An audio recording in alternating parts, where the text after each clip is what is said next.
Welcome to The Sober Unicorn. We are a gay-hosted, all-inclusive podcast about sobriety and addiction recovery for the LGBT plus community and all of our allies. I am your host, Holden, and thank you for joining us today. Hey, it's Holden, and I am an alcoholic. I hope everybody is doing well today. Today, I'm being joined by Charlie Gray. Hi, How are you doing today, Charlie? I'm doing well, Holden. How are you? Doing fabulous. So why don't you tell everybody your sobriety date, how long you've been sober, and what your choice of drug was? Yeah, so my name is Charlie Gray. I am from Missouri, for any of those that are wondering. My sobriety date is July 8th, 2020. And my drug of choice, I was an alcoholic, but I didn't say no to pills, to weed, to drugs. So a little bit of everything. Alrighty. Well, same here. My drug of choice was yes. So, Yes. um, Charlie here is an author of a book called "At Least I'm Not the Frog." He was pleasant enough to send me a copy of this. It's a zany memoir of alcoholism and recovery. And let me tell you guys, I absolutely fucking hate reading. Like, it would take me like 3 months to get through 260 pages, but I read this thing in 3 days. I could not put this book down. Like, I found so much of me within this book. So before I get into like my questions of nosiness, why don't you kind of tell everybody what the book encompasses? Definitely. So the book is the easiest way for me to explain it is it took me about 11 and a half, 12 years on this journey from beginning of alcoholism, middle to end. And when I finally got sober and I was looking around and I was like, oh my God, what the fuck have I been doing with my life? Who am I? What is my purpose? What am I going to do? And it dawned on me that I was in a very unique situation in which not many people who suffer from addiction have the luxury to go to as many facilities as I went to. I mean, 54 is a high number. And I thought, okay, well, you've received this amazing education on addiction and you've been taught all of these different tools from different forms of therapy. Why don't you do something with that, not just for yourself, but maybe for the other people out there that some of us relapse. It takes so long for us. We have to relapse 1,000 times before we're finally like, okay, maybe I should stop relapsing.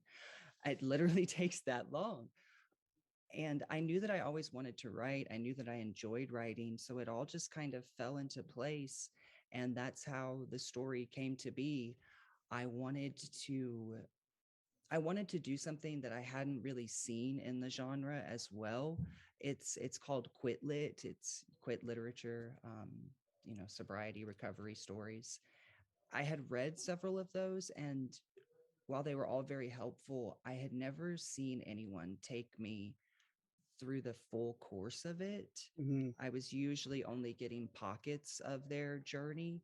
And so that was also something that motivated and guided me as well is I know what I was wanting in my darkest moments, something to relate to and look to and say, okay, well, this person did it too. So maybe I'm not as weird as I think.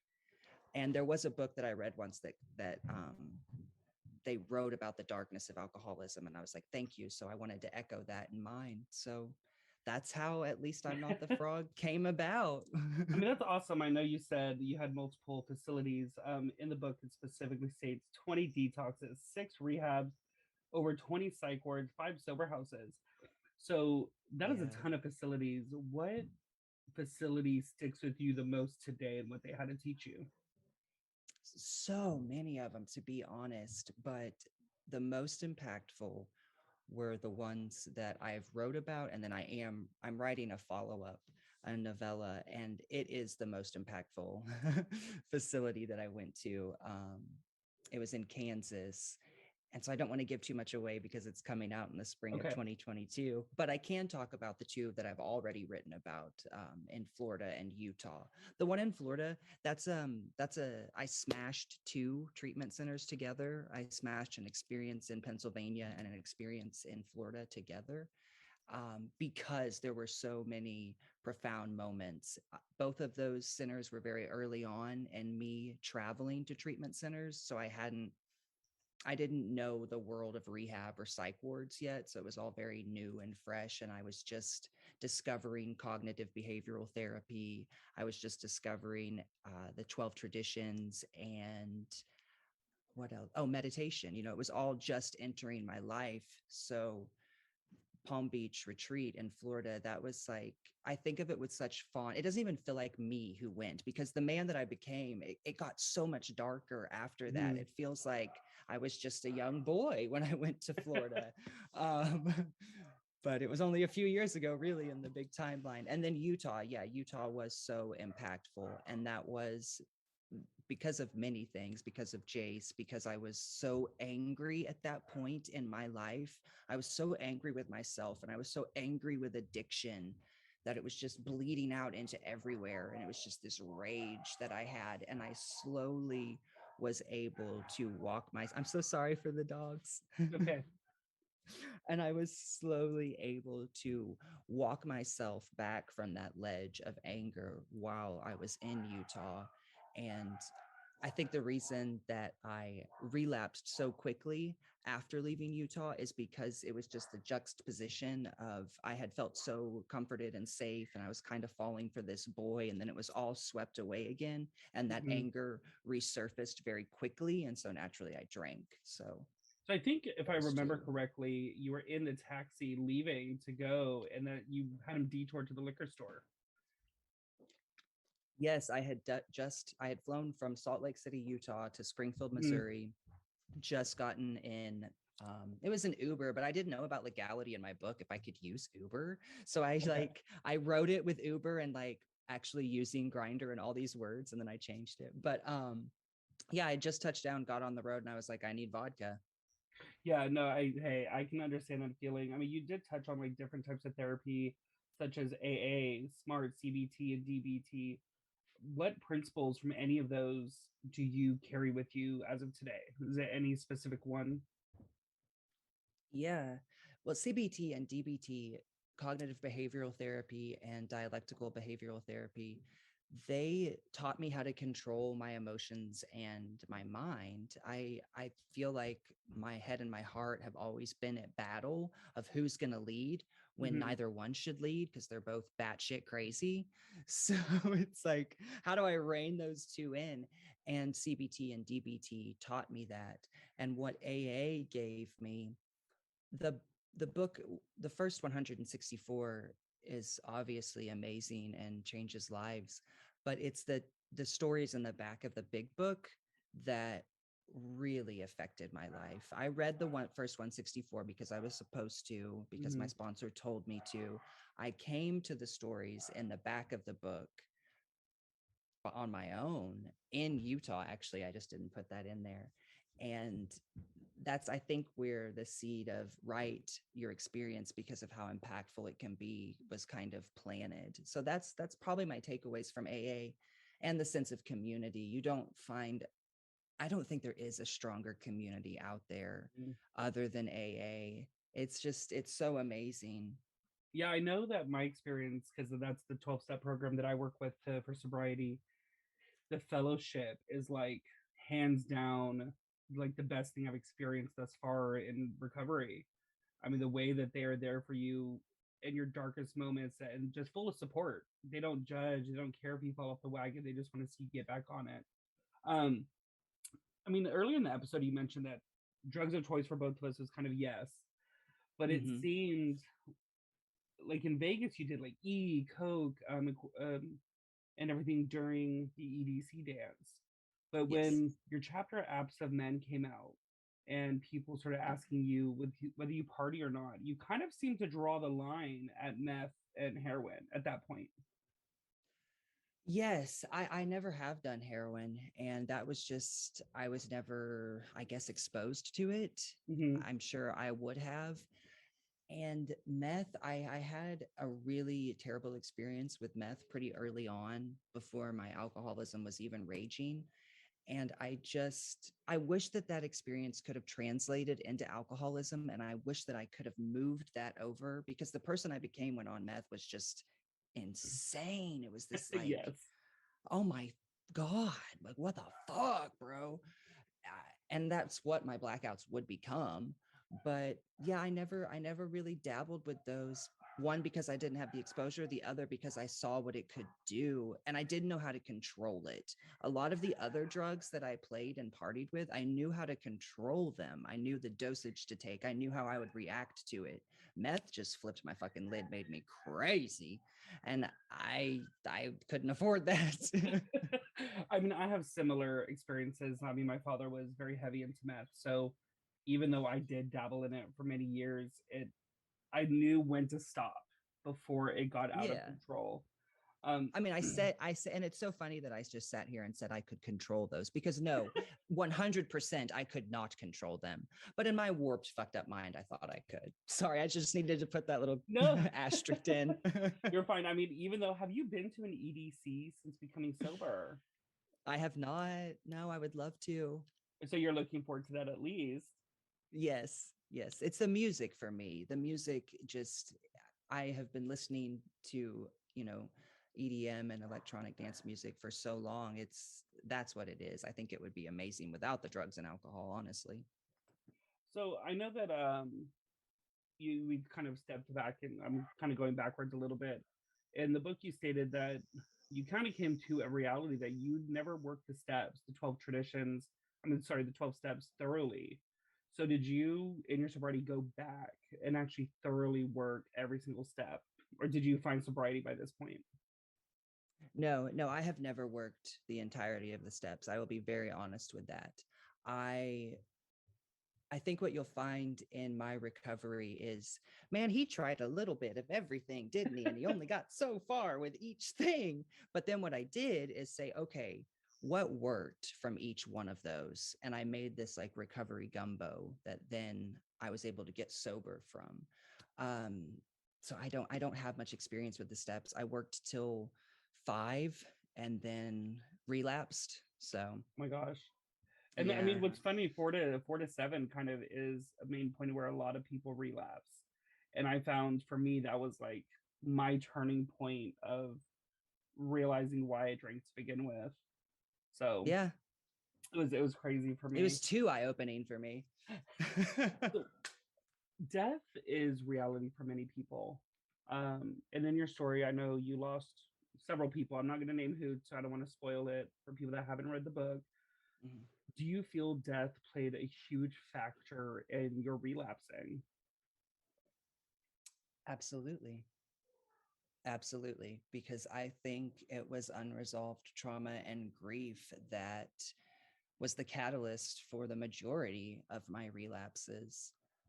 Um, Death has unfortunately been something that is so prevalent in my life and my family, and I've dealt with it so consistently, that of course it has to be a part of the reason I couldn't put the bottle down. But there's a lot of other reasons I couldn't put the bottle down too. Yes, I mean, I think for many of us, for, like, kind of before I get there, the death. I feel that a lot of people, when they hit that pink cloud sobriety, they deal with something very traumatic, and they deal with death. Death kind of seems to be a revolving door with relapsing. And I'm hoping that at least if when I deal with my first death, unfortunately, I work in the industry of death, so I'm hoping it doesn't affect me the same way. But I can totally understand why for some people it could cause them to go back into drinking or even usage of any type of drugs because you just want to escape from that mourning process. I think what it is though is it tells you, I believe you can use that as a learning experience though, because I think if there is a death and you relapse, of course that death played a role in your relapse, but that death is not responsible for your relapse. Correct. There had to have been more going on before that death as well, because if you're solid in who you are as a person, then you're solid in your sobriety, and then nothing's going to crumble that. I do believe that when it comes to sobriety and self-love and self-worth, and that if you're where you need to be and you're doing the work, then you don't have to worry about those outside factors pushing Yeah. that drug or bottle back into your body. And yeah, that is most definitely true. I mean, if you're strong enough in your sobriety, you'll understand how to deal with those emotions when they come to it. So many of us have different rock bottoms. I kind of in previous podcasts I've discussed rock bottom is like an elevator. Just some people get off on a higher floor than others. I know you fractured your neck. You attempted suicide, the asphyxiation, and you even had experience atrophies in your sleep. Like, where was that final like rock bottom? Like, how does that visually kind of play out for people? For me, rock bottom is such a hard concept for me to grasp too, because I'm like, do you want my rock bottom of mentally, or do you want my rock bottom of physically or financially, or like, because there were so many rock bottoms, I don't even know. I feel like I lived in a rock bottom. Hmm. I didn't know who I was. My soul was crushed and broken. I was a zombie for the bottle. Uh, But I guess if I had to place it on where was the rock bottom, it would have been June of 2020, the month before I got sober, of being back in Missouri after a month long escapade in psych wards across the Hmm. country. I was just standing in front of my mirror, just like, well, how did we get here? And aren't you tired? And that was the rock bottom. I I knew that I didn't know who I was. I knew I had lost myself along the way of this alcoholism. And that wasn't what was just crushing me. It was I didn't know what I was going to do next. I knew it couldn't be drinking, so I was lost. Just like, well, what the fuck do I do if I can't drink? Now I'm like, I have to do this shit, I guess. And that's how it happened. Well, we're talking about looking at yourself in the mirror. I actually did write that question down. I said during one of your stints in recovery throughout the psych wards, you had a moment where you hugged yourself in the mirror and stated, "Hey, it's okay. I forgive you and I love you." Was this for you your turning point of, bitch, you got to get sober? Yes. Not the mirror in the psych ward. That Okay. wasn't the turning point. That I believe that was like the beginning of me, because that's pretty close to June. That was January of 2020, and Hmm. then June of 2020 would have been my rock bottom. So that's pretty close. But that was me just really wanting to let myself, there was a stronger, greater part of me. It was my higher power probably working through me, just saying, "Hey, I love you. You're okay. We're going to get through this." And then I shoved that back down. And then in looking in the mirror in June, but no, definitely, I see what you're saying there. Yes, there was a part of me that was like, "Come on!" It just Hmm. took me a little bit longer. I Just know took me for a little many bit of us, longer. it's self love. A lot of like self hatred kind of encompassed into the bottle, so we kind of drown that out. So that's when I read that, I was like, okay, he's finally loving himself to be able to better himself because he wants to see himself succeed, and Hmm. that's what I got out of that situation when you were looking at yourself in the mirror. So I would say like, okay, well, we already talked about like several people in the treatment centers. I know that you got sent a note from somebody in a taxi that you left your wallet in. Hmm. How did you feel when you read Yes. that, like from a complete stranger giving you words of hope? Do you know what's so beautiful is in the back of my mind, and this probably like harkens back because I'm really thinking about that moment that you were just talking about now. Um, there was always a part of me that knew that I was going to make it through, that knew that one day I was going to get sober, because I genuinely did want it. I genuinely did want a life that was bigger than everything that I was like worried about or scared of, So I knew I was going to strive for that. Um, wait, sorry, what was the question? Because now I'm No, completely on another no, thought. you're fine. We could jump around. I mean, I'm like super structured because I still feel like I'm in control of everything. But how did you feel getting words of hope from like a total stranger from that note? Oh, yes, yes, yes. Okay. So yeah, sorry, I'm just really You're hung up on fine. that moment. But no, all okay. So throughout the course of my alcoholism, there was something in me that knew that I was going to make it, and it was because of beautiful little moments like that.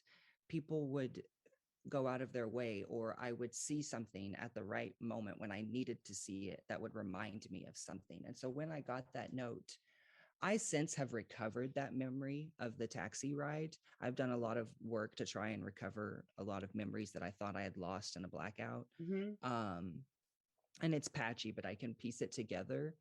And I didn't remember it though when I received it. So standing there knowing that some stranger saw something in you that you couldn't see in yourself was very impactful in the moment. And I know it was those little gifts that kept me going, because they would just pop into my life and reinforce that feeling of, but one day it will be okay. Yes, yeah, and I mean, it's kind of like when we come out of the closet. It's like it gets better. I think with Yes. sobriety, the first few months of it is very, it's the dry moment where your mind starts wondering, is it worth it? Like, I just want to drink again. So I think as sobriety moves along, things do get better. Um, and you were called a bright person via your Andrew the therapist, but he also Yes. in that statement stated that bright people have the most trouble staying sober. Out of your experiences in treatment centers, do you find that people that are the sunshine of everybody's day and that have like over the top personalities have more trouble maintaining sobriety? Yes. And, well, I think what Andrew meant specifically in there is you're quick, you're intelligent. Mm. I do have a bright personality, but kind of what I've found in my experience is that those of us that have, I don't want to say like the word smarter, because I don't really believe in, like IQ and EQ and all of that. I think we're all very smart, but I think that those of us that are have, I guess I'll just say smarter because I don't have a better word. Um, it is harder to maintain your sobriety in early sobriety because you will rationalize yourself right back into the bottle. So yeah, you can think your way. And then to answer your question though, as like a bright, cheery person, well, that usually means that you're putting up a front. I always am Yeah, I calling you out? yeah, a little bit.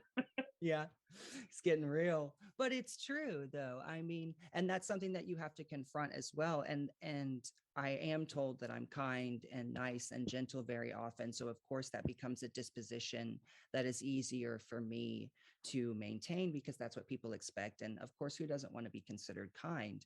But then whenever you have a vulnerable moment and you're angry or whatever, and you want to lash out or you want to express how you truly feel, it's contained because it doesn't fit with what everyone thinks that you are. And so going against that can become very difficult. So I do like that question that you asked, because there's a moment in Utah when I kind of just like say, no, I'm not going to talk about that and go on. That's not expected from my personality type to become that forceful. Um, you don't always get the reception you want. So sometimes like, obviously that situation did not work out well for me. It could Yeah, have worked out better. yeah. I mean, you kind of hit the nail on the head for me because my drinking days, I was just this person that exuded so much energy, so people wanted to be around me, so I felt loved. And the days that I have hung out with my old drunk buddies, it's completely sober. They're like, "What's wrong? Are you okay?" I'm like, "Nah, be like, I'm just being me now. Like, I'm not putting on this front, as you call it, to please everybody else and what they think, like what I should be in a way." And you don't have anything to hide. You don't have to Mhm. maintain this personality because you're trying to hide all this bullshit that's going on in your room? Well, unlike you, I never drank at home. So Oh, you were a bougie boozy. a little bit because I rationalized, here we go, rationalizing everything. Yeah, If I did not drink at home by myself, and if I did not have to wake up and drink, I was never going to constitute myself as an alcoholic. But perfect. Yes, duh. but spending 1,700 a month at a bar was no problem. I was just a social drinker. and Yeah. blacking out during vacations was just, oh, that's normal. That's what you do when you're taking a photography business trip. Yeah, I'm not Charlie. I'm not atrophying in my apartment. Okay. Like he's an alcoholic. I'm legit. Exactly. And I mean, much of the book, I found a lot of similarities except for the rehabs and everything, because I've never had to experience that. But I saw myself with the yet situation. I wasn't in rehab yet, because if I Hmm. continued how I was doing, that's where I would have ended up. And I connected with you in your very last chapter very deeply, because it talks about the whole self love. And that's how where my drinking stemmed from, was a lot of the self hatred. So we're not talking about me, we're here to talk about you. But as alcoholic minds, we tend to be a little selfish and self-centered. um we talked about moments of acknowledgement, and that's something you actually even notated in the book for me when you were making notes. Is what was a final acknowledgement for you that was like, that was the final turning point? When I knew that I could no longer go on as Mhm. an alcoholic, Yeah. it was so, when you're like 18 and 19 years old, and with the utmost certainty how things are going to go for you. Like you have it planned out, you're ready to just make the moves. It was that moment of thinking, what would that 18 or 19-year-old boy say if he was standing here beside you in this moment when you're looking at yourself in this mirror? I don't think that he would hate you the way that you're hating yourself right now. I think he would want you to take this and do something with it and repurpose it and make something of yourself. And that was the turning point where I knew, all right, the universe is telling me something right here that I need to stop and finally fucking listen to. Because I knew that it was only going to go one way if I didn't listen. I was Hmm. going to do either 54 more rehabs, or I was going to be sexually devious and get myself killed, or my liver was going to fall out. It wasn't going to be great for me. So there was my turning point. Was like, okay, all this shit, let's just paradigm shift. How about that, buddy? Which is, hey, that's, it's a good thing to have that kind of, what you refer to in the book, what I refer to as well in my day to day, is that come to Jesus moment. Surrendered. I surrendered. Yeah, Yeah. we all kind of need those coming to Jesus moments where it's like the commercial should have had a V8, you get bopped in the forehead. Yeah. Yeah. Um, so how, I know you met a ton of people throughout your Mhm. stints, and who do you speak to on a daily basis the most? The people that I speak to, so Kellen is someone that I have maintained the closest contact with. And Brenda, we don't speak on the daily by any means, but we're still within each other's lives. Trying to think of who else. Some of the people I'm writing about right now, I still stay in contact with. A lot of people I didn't even write about, I'm in contact with. Mm-hmm. It's been really amazing keeping in touch with all these. There's some people that I met, at a treatment center in 2013 that I'm still talking to this day, that I haven't actually seen in person Oh my since I gosh. left them. So there's all these amazing people that are still in my life, some that have really long-term sobriety, some that have been like me, chronic relapsers. But yeah, probably be the only ones from the book here would be Brenda and Kellen. Um, oh, there's Claude. His name is not Claude. And he was like, you named me Claude. And I was like, yeah, but well, your name is like French, but I couldn't do like what your name is. And he was like, but you Claude. And I was like, I really fucking liked it, but okay. So I know at the end, you received a phone call from somebody, and they just got out of treatment, and you were really there for them as a friend and as somebody there to be that support system for them. So really being a service to that other individual that was struggling with that craving again. Um, do you find that being in service to others and helping other people when they're struggling is one of the main ways that you maintain your own sobriety today? It has helped me keep my sobriety 90%. Yes. It's such a huge factor because it's the whole purpose for what I do now. And in that conversation with that individual when they're just out of treatment, I want, and to anyone listening now that is a chronic relapser and is still relapsing or has just gotten out of their 18th detox, it's so important for me to speak to those people because I feel like we treat them with a lot of like, they're the plague, like, oh my gosh. And this word relapse, like you have to avoid it. And it's like, but it fucking happens, yo. Hmm. Like it happens. So let's stop talking about it in this negative light and let's just embrace it and do the best that we can with it. Everyone's story is different. I do realize that not everyone has to relapse, but I just want the people that are experiencing multiple relapses to know that they're not doing it wrong. That's just your journey, and you will get there one day. And you're going to feel like a piece of shit, and your family is probably going to become really annoyed with you and turn their backs on you. And you're not going to have any friends, and it's going to be fucking terrible. But you know what? I'm always going to be right here. Like, no, you are doing it right. You are okay Hmm. because you don't have anyone to tell you that. And then now for me to sit here with as much sobriety as I have and the things that I've accomplished, I feel like it can really show people like, no, you really are okay, bro. I was like 4 psych wards in a month. Okay. Now look at me. Exactly. So And I hate when people relapse and they're saying I'm not okay. Like I always tell you are people, okay yeah, though. You just exactly. fucked up. In the words of Demi Lovato, it's okay not to be okay. Hmm. Just because you're not okay does not mean you're a shitty person. Just because you relapse doesn't mean that you can't start over. Um, One of Macklemore's songs that I've listened to, it's like he was a model of sobriety, but now he's the I can't think of the word right now, but now he's like it's okay to start over essentially Yeah. because he had 3 years and then relapsed. So talking about like new books, how many books do I have to look forward to? Because I know for damn show that I need to read everything that comes out of these series. Oh, you're so kind. And everyone needs to just follow his lead. Um, well, I don't know.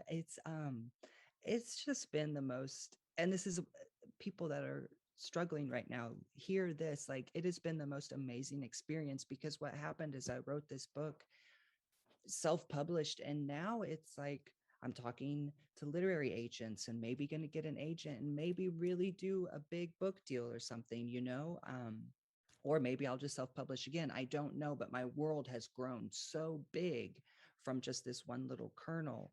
And I would say at least a couple more books. This book that I'm writing right now, it's very important for me to, I think we say things a lot like, well, addiction does not discriminate. It will take Hmm. anyone down. But the collective mentality of our culture does not think that way. They definitely peg addicts and alcoholics as a certain type. So I'm really trying to introduce this idea of like, here's all of these people that you would not expect to use drugs and drink. Here they are. Here's their story. Does it sound kind of like yours, housewife that's drinking too much wine in the mom wine culture? Like I'm just trying to get people to think. So that's the purpose of this one. Some others will probably come out of it. See, I'm glad that you, as a gay individual, has taken such a like gung ho step with this. I mean, self published, which means you are so passionate about what you had to write because we as the community don't have a whole lot of support when it Mm-mm. comes to things catered specifically to us. A lot of Exactly. recovery systems, recovery books are very cis related, straight culture, and that was one of my main fears stepping into an AA room was being judged due to my sexuality. So it's incredible to read this book that no matter who you encountered, whether it was heroin addiction, cocaine, they were just there to be your support system. They didn't care whether you're gay, straight, or otherwise. Exactly. And that's the recovery community. And that, Mm. that goes back to what we were talking about before. Like, I do not believe there is another community like it anywhere just because of that love and support. There's no There's no, like, you just don't see anything other than that person that's hurting and how you can help them. And Yes. it's so beautiful. So after leaving, I mean, I don't want to go super dark, but after leaving your dad at a Greyhound bus stop for several nights, Yeah. um, Yeah. how is y'all's relationship today? My relationship with my dad is amazing. And I cannot believe how amazingly blessed I've been with that man. I didn't know. And when you're a child, you think that your parent is just the greatest, the best thing that's ever walked the face of this earth. And then I become a 35-year-old man and I'm like, no, my dad really is, because he was just from a small town in Arkansas, had this little gay boy who then turned out to be a drunk, like, did, batting 1,000 over here. And he was consistently behind me and supportive of me. And I did put him through the ringer and I did annoy the fuck out of him. And like I said a little while ago, there did come a time when it's not that he turned his back on me and was like, you are dead to me and I am done. It was just like, son, I cannot fucking wait at Greyhound stations nights on end for you. You're 33 years old, like, get your shit together. And rightly so, so once we kind of worked through that little mess, we were fine, because at the end of the day, he, my sister, and I have been through so much that there's nothing that's going to separate us. Mm-hmm. So I understand that that's not everyone's story. I wish it was, but we're great. It's incredible to hear that because many people in addiction that their family is not aware of it, don't be scared to go to your family, because even though you think that they will judge you so much, they love you and have such unconditional love that they may not agree with what you're doing, but they would most of the time probably be there by your side to get you through it. Oh, certainly. And they probably already know. Yes. Let's be real. True. I mean, I was really good at lying to my mom about my alcoholism. So if you become this incredible millionaire author, are you buying that house back in Clinton, Missouri?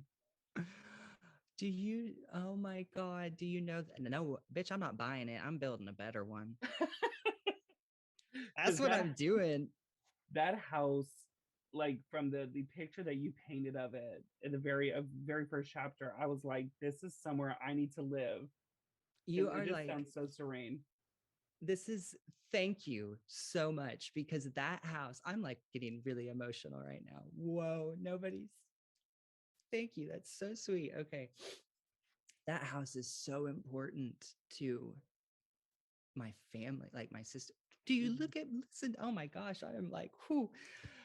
It's so important to my sister and my aunt and my cousin and I. And it was so important for me to do that chapter right, because I wanted people to feel that there was just like this love and this space and this beauty. And so to hear you say that, because nobody's really talked about the house, and I'm like, shit. So thank you so much. Yes, but no, that's my dream. That's my goal now. That's like the only thing that really, at the end of the day, matters to me, is like, I want to build myself a home. I know what it's gonna look like. So That's one thing about that house that it kind of resonated with me was no matter where you or your sister went in life, that was something y'all always called home and felt the mhm, most comfortable at. mhm. So in talking about your sister as Brody, I'm assuming, correct? Brody, yeah, Okay. yeah. So how, like, I know that she was kind of there for you most of the time, but then there was a few chapters where she kind of disappeared. Um, Mhm. did she kind of take a break from you for her own mental health? She had to. Yeah. Yes, she had to. My sister has had her not struggles with addiction, but some of the stuff I write about in chapter 1, people will learn like, oh, some shit happened to his little sister that's kind of fucked up. She was Hmm. very young when, um, well, I say my mom died really early on. So and I've been very open with that too. So our mom died when she was very young. So she's had her own personal journey that's been really hard. And in her early 20s, when she was figuring out who she was as a woman, I was losing my motherfucking mind. and she did not have time for it, nor should she have. Yeah. And it was really hard on us though, because that's a very pivotal moment in a young woman's life, is finding their identity. And someone as like that's as important to her as me, as I am her bub, was not there for her. So there was a lot of friction there for a couple of years. But just like with my dad, like here I sit in her basement, like we've worked through everything, and you just can't break the bond that the three of us have. It was incredible to hear that throughout your recovery that you kind of got sober right in time to walk her down the aisle. Like, Literally drank 2 days before her wedding. My sober date is 2 days before my sister's wedding, y'all. So you can fucking get it together. Believe me, because I did. oh my god, I ordained a wedding like 6 months ago and was drunk as hell while I ordained the damn wedding. Oh shit. Fuck yeah. Well, Okay. me and How the was the bride were, wedding? it was great. I was I literally left a 4 hour drive away and drove home 4 hours still drinking Oh yeah. because I Yeah. yeah, because I knew I couldn't anyways. I get it. Um, Yeah, I get it. but I mean I love that your sister and you have been able to mend that relationship that kind of for a little bit felt very broken. So Yes, and I was even more broken because of it. I mean, it had gotten so we had gotten so distant, like right before I came home, that finally when she saw me, she was just like, "Bub, you are broken." And I think that's kind of what knocked down the door a little bit for us to start mending. But sorry, you were going to say something. no, you're fine. So I kind of want to. I my nosiness is getting the best of me. Okay, good. So you had sex with your neighbors. I'm assuming you weren't sober living. Is this correct? You Well, were. see, this was at the in Oregon, right? These neighbors, is that the Oops, ones we're talking I about? removed that question because I thought it would have It been too is. It much. is. I know what we're talking about. I'm just anyways, moving on, Charlie. So Yeah, I was in like a mental health type living okay. space. It wasn't sober living, but yeah, I was in like a respite type area through the state. I was a ward of the state. so you slept with them for $200 to go get fucked up. Hmm. Unfortunately, that for many addicts is kind of what they resort to when they have nowhere else to go. So was that the only time you did that? No. okay. So So this is something I talk about a lot too. It is the sexual deviances that I would have in a blackout, and like what does that mean as a person, and what is surfacing that I like in my unconscious, like this is way too much for me, So yes, that happened a lot in my addiction, and I wanted to throw it in with a vaps and men. I wanted to throw it in there in chapter 3 as well, just so that other gay boys reading it would be like, okay, me texting these straight guys is not that fucking weird. Okay, thank God. you it's not know because I've done the same shit. it's not weird. You're not weird. You're normal and you're horny. It's okay. Yes. So talking about apps of men, you witnessed a knife fight. Uh-huh. I don't think I touched on this already. So you witnessed a knife fight of hostility and you were like, what the fuck is happening? You also kind of got used by one where the other guy was like, get away from him because he was Yeah. bad news. So you dealt with all these things during like these drunken modes. Like you didn't look at this shit and be like, bitch, I'm done. No, I got addicted to the chaos of it too. Oh, I got addicted what became my life as well. And I think a lot of people will relate with this is it's like, a lot of this time I maintained a job.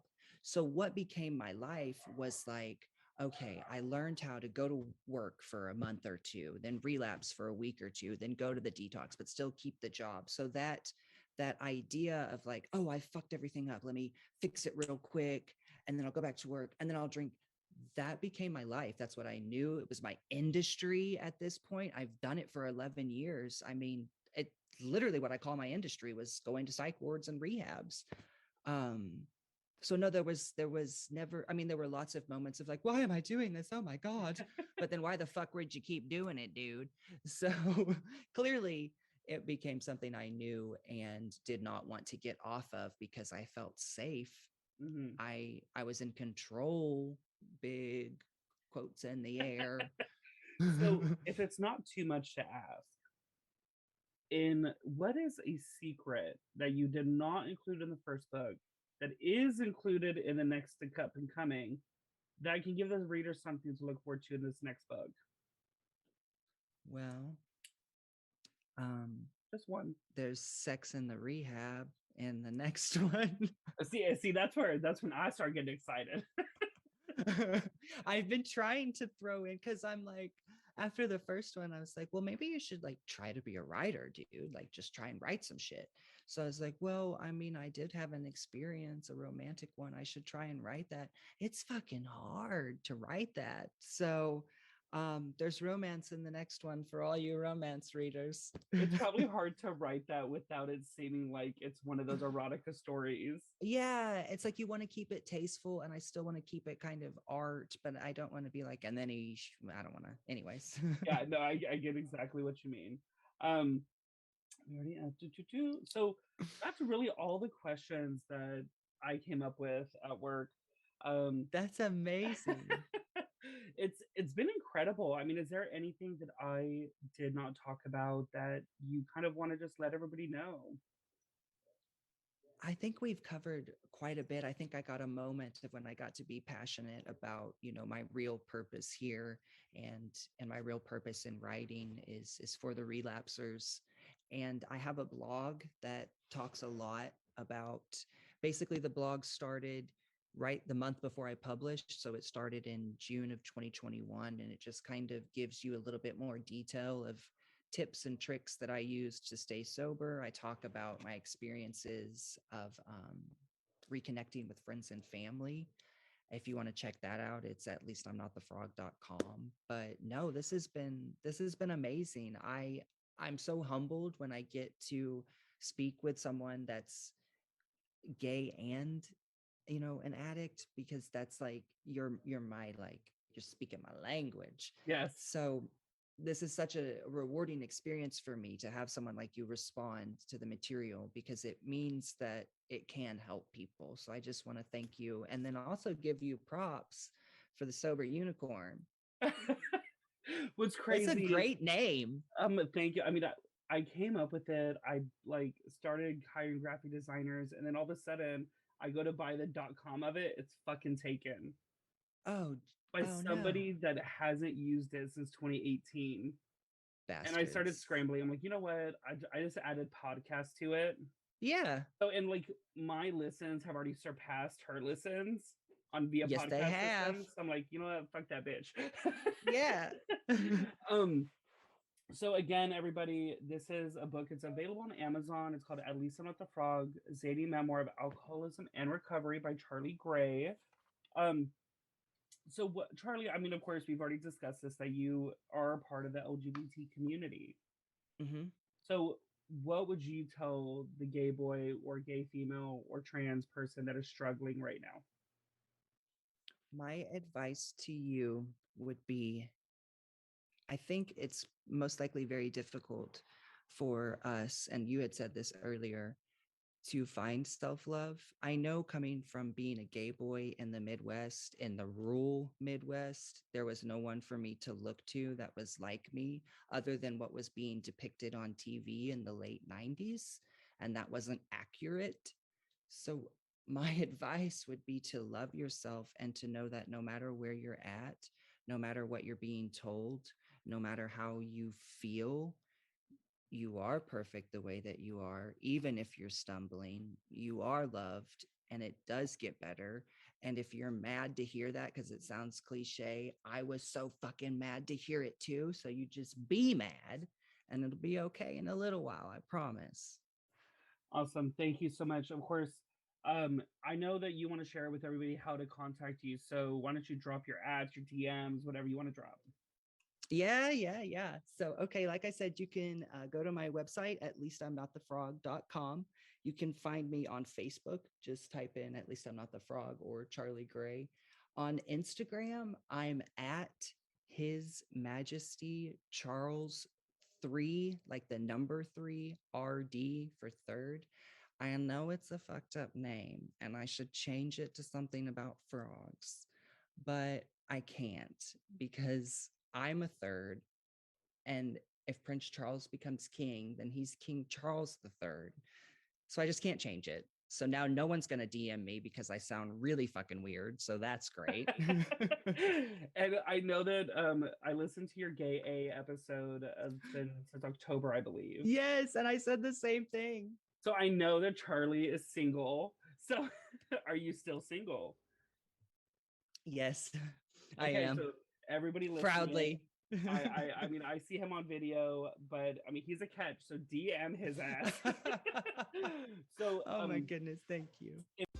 thank you again for listening to today's episode. Hit that follow button to be notified about new episodes every week. If you'd like to reach out to us, you can find us on Instagram at The Sober Unicorn Podcast or on our website at thesoberunicornpodcast.com. There you will find our episodes as well as our very own sober-owned shop featuring products from small businesses that are sober-owned. And remember everyone, don't be normal, be a unicorn, but better yet, be a sober unicorn.